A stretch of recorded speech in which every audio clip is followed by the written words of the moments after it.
merupakan tahun jihad dan dakwah. Dimulai dari suksesnya pengaruh perjanjian Hudaybiyah, kemenangan atas benteng Khaybar ya yang dimiliki komunitas Yahudi. Kemudian ada Wadil Qura, ada Fadak, ada Taiman, dan kekalahan psikologis Ghatafan yang tadi baru saya kisahkan. Semua musuh-musuh Islam di Jazirah Arab tahu bahwa kekuatan umat Islam sudah di atas kekuatan mereka. Orang-orang dari Habasyah, kabilah Asy'ariyin, kabilah Daus dan lain-lain berdatangan ke Madinah, berbondong-bondong menyatakan masuk Islam. Dengan demikian, peristiwa Dzatur Riqa memberikan kemenangan besar pada umat Islam sebagai penutup di tahun ke-7 Hijriah. Dan pengaruh umat Islam dan dakwah Islam semakin meluas di wilayah tersebut pada zaman itu. Ma'asyiral muslimin, a'azallahuikum, kita masuk ke sesi yang terakhir. Beberapa pelajaran yang bisa kita ambil dari peristiwa Dzatur Riqa. Ya. Ikhwatul iman, a'azallahu wa yakum, setiap peristiwa sejarah kehidupan Nabi bersama sahabatnya selalu membawakan sebuah ibrah, pelajaran yang mana kita bisa ambil mutiara hikmahnya, yang mana juga bisa menjadi pelajaran hidup kita semuanya. Ada kisah di mana para sahabat berjuang dengan fisik mereka, dengan harta mereka, dengan nyawa mereka. Ada juga perjuangan dakwah mereka, ya, memaparkan agama Islam ke musuh dan lain sebagainya. Pelajaran pertama adalah pentingnya salat. Bahwa kewajiban salat gak pernah akan gugur di situasi dan kondisi apapun, selama kita masih punya kesadaran ya. Di safar ada salat jama' dan qashar. Saat perang ada yang namanya salat al-khauf. Nah di saat ini tuh di tahun 7 Hijriah disyariatkannya salat khauf. Salat khauf itu salat yang dilakukan bergantian. Misal 4 shaf ya Pak. Shaf pertama salat duduk, udah, nanti naik shaf kedua, baru yang kedua takbir Allahu Akbar. Nanti shaf kedua, ketiga, keempat berjaga.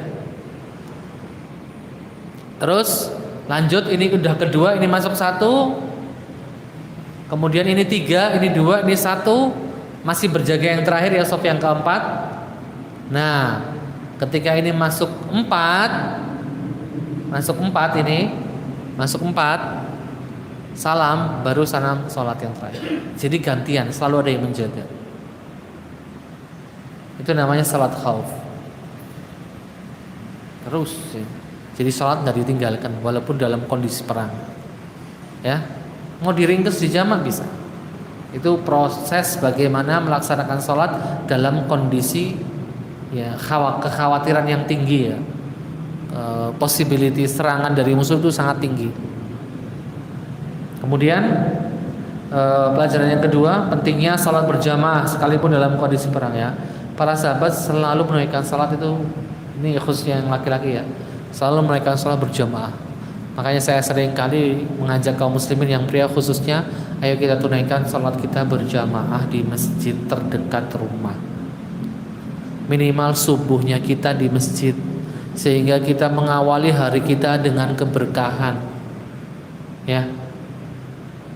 Kita berangkat ke masjid untuk sholat. Kemudian maghrib isyanya juga di masjid. Mungkin zuhur asar masih di tempat kerja lah ya, jadi sholatnya disesuaikan. Tapi kalau yang memang bisa berjamaah itu lebih baik, sehari 5 kali sholat di masjid. Kemudian pelajaran yang ketiga adalah menjelaskan tentang kefakiran para sahabat ya, bagaimana kondisi mereka saat bertempur ikut bersama Nabi itu. Mereka bukan dalam kondisi yang berlebih ekonominya, pas-pasan ya. Bahkan mereka ada yang berangkat nggak pakai sendal. Ya kalau sekarang, zaman sekarang beli sendal gampang Pak, tinggal milih modelnya. Zaman dulu sendalnya nggak kayak sekarang, mungkin salah satu barang yang diperlukan banyak uang untuk memilikinya. Yang berikutnya, pelajaran yang keempat adalah tingginya rasa percaya diri Rasulullah SAW, masih thiqah, percayanya Nabi kepada Allah Subhanahu wa taala, tawakalnya beliau kepada Allah Subhanahu wa taala ketika diancam dengan kan waktu itu kan ketika perjalanan pulang dari Ghatafan, para sahabat dan Nabi turun ke tempat yang ada sungai kecilnya, banyak pohon-pohonnya, mereka pada berteduh di situ, pada misah, nyari sesuatu yang teduh, kan panas gitu ya di lembah itu.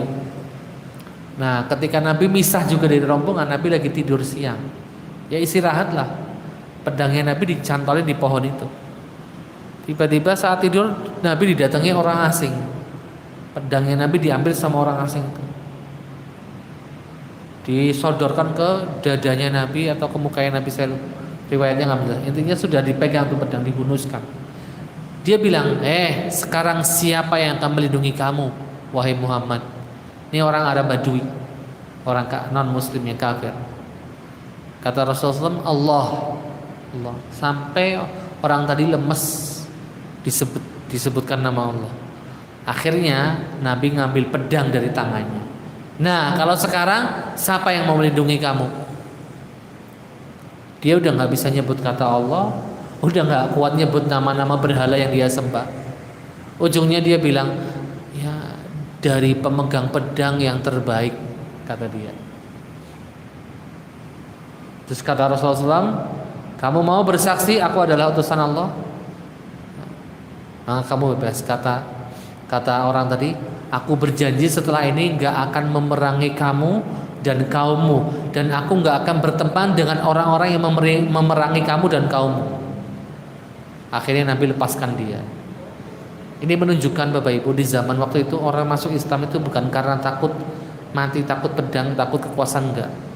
Buktinya ini sudah di depan mata, ditawarin Nabi loh ya. Nabi nawarin loh ya. Kamu mau bersaksi aku ini utusan Tuhan? Kata dia, dia nggak mengiyakan, menolak dengan halus. Aku berjanji setelah ini nggak akan menyerang kamu, nggak menyerang kaummu. Aku juga nggak akan membantu orang-orang yang akan menyerangmu atau menyerang kaummu. Sama Nabi dibebasin. Pulang ke negerinya, ke keluarganya, dia bilang, aku baru ketemu manusia yang terbaik sepanjang masa yang pernah aku temuin. Dia ceritakan kisahnya. Ma'asyiral muslimin, a'azallahu wa yakum. Kemudian pelajaran kelima dari peristiwa Dzatur Riqa yang bisa kita ambil adalah semangat sahabat Nabi dalam beribadah kepada Allah Subhanahu wa taala, bahkan di tengah perjalanan yang begitu sangat sulit, mereka tetap melakukan qiyamul lail. Ya.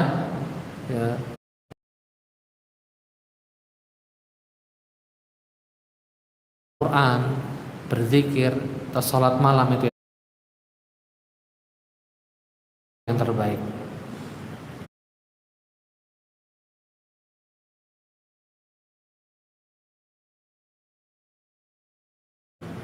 Ma'asyiral muslimin,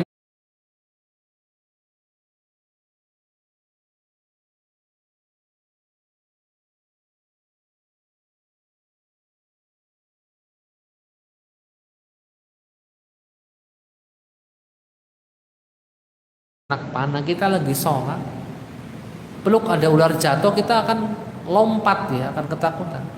Ini seorang sahabat Nabi sedang sholat, tengah malam tiba-tiba musuh nembak pakai anak panah. Dia tetap dengan tenang melanjutkan sholatnya, nggak batalin. Itu dahsyatnya khusyuk dalam sholat. Waktu itu sebelum kisah ini ada kisah lain, para seorang sahabat Nabi juga ketika dipanah, sebuah anak panah mengalir darahnya. Yang dia pikirin bukan anak panahnya tadi.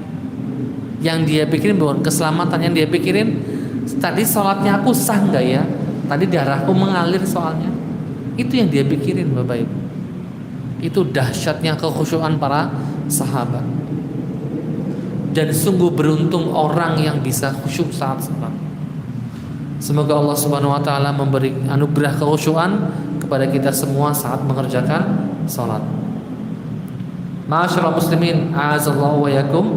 Jadi ini pelajaran penting untuk kita bermuhasabah, ya, agar kita mampu lebih khusyuk lagi saat melaksanakan salat. Pelajaran yang ketujuh, ya, Abu Musa al-Asy'ari enggan menceritakan yang dialaminya saat perang Dzatur Riqa.